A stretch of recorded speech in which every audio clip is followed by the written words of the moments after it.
して。どうせ何選んでも一緒や。Yeah, welcome. Sorry about the small break I took. I was feeling a little sick, but enough of that.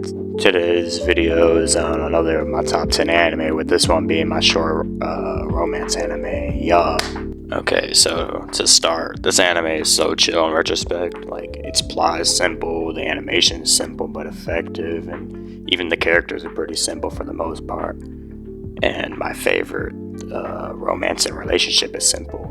Like, it's not even close to how extra other anime be doing their romance and relationships. Like, they tend to just be crazy for the most part. But yeah, moving on now to the start of this simple and relaxed anime.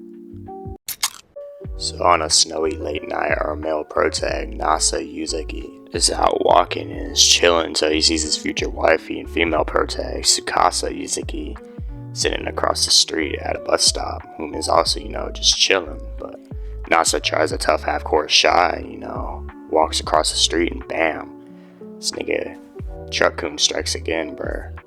But right before it had hit him square on, his future wifey had jumped in front of the truck, and took the brunt of the hit. So we already get a hint here that there's something like kind of unique to her, and like that won't spoil anything in the first season really. You kind of need to read the manga to get to that point of the story, but I'm off track.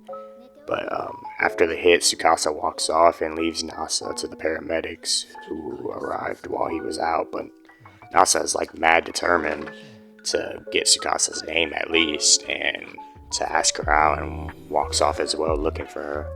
But he's ignoring like his mad injuries that he just got from the truck. But he eventually finds her and asks her out, with her responding sure, but only if you'll marry me. And our boy Nasa answers yes immediately and also passes out.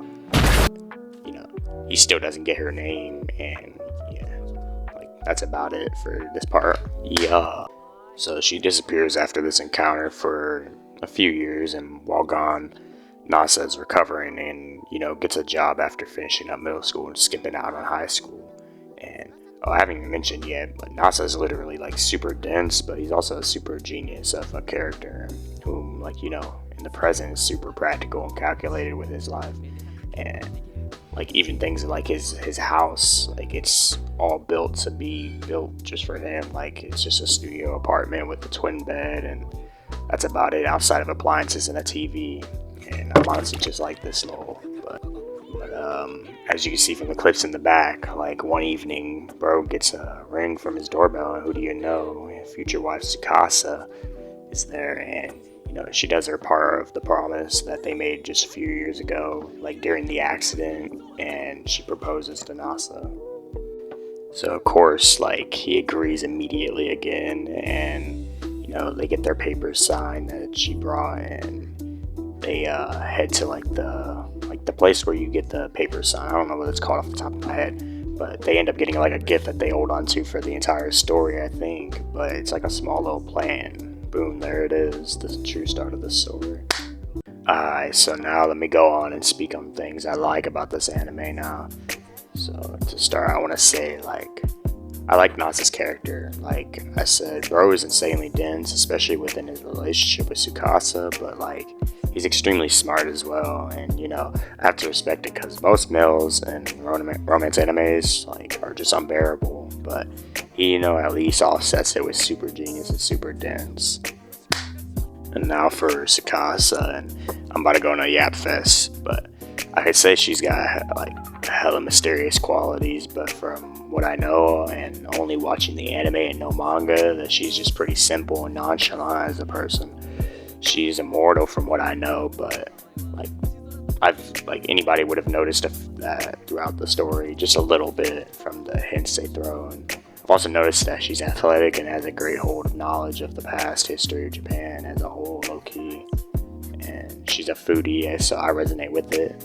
And she can cook everything and wants to try every new thing she can, which is tough for real. That's dead ass me. But despite the long list of qualities that her and Nasa have, they stay simple as characters, and that's what I value most, because the relationship is realistic and progresses at a normal pace, a realistic pace. But if you got a girl at the moment, then I recommend y'all binge this anime, because this will definitely be something y'all enjoy if y'all like romance. Alright, we finna wrap this up now. But I just want to say that this anime is honestly super simple and short, and may even be seen as like repetitive, but it's great that way. And it's running errands and going on dates pretty much with a nice supporting cast. And honestly, the Nara trip to meet Nasa's parents was my favorite point of the series. Like, introducing your girl to your parents is unheard of in anime, so I do respect it. But one more final note: the intro for this anime is honestly so catchy, and it's easily a top 5 opening for me in terms of all the anime I've seen, and I've never even once skipped it in my 2 watches of the series. Like it is so catchy for real. Like, I can't like stress that enough. So once you get to that first episode, or I believe the first episode doesn't even show it, but the second episode shows the intro. So from then on, just try to listen to that every time. And you know, the ending isn't as good, but like that's nothing too like big. So yeah. Oh yeah, so that's about it for this one. I really do recommend this to y'all, because it's a pretty underground anime, not gonna lie, but it's easily one of the better romance and relationship like type of animes that you're gonna get from the romance anime genre. And yeah, well, that's about it. That's all I gotta say. If y'all did enjoy the video, then make sure y'all leave a like and subscribe, and yeah.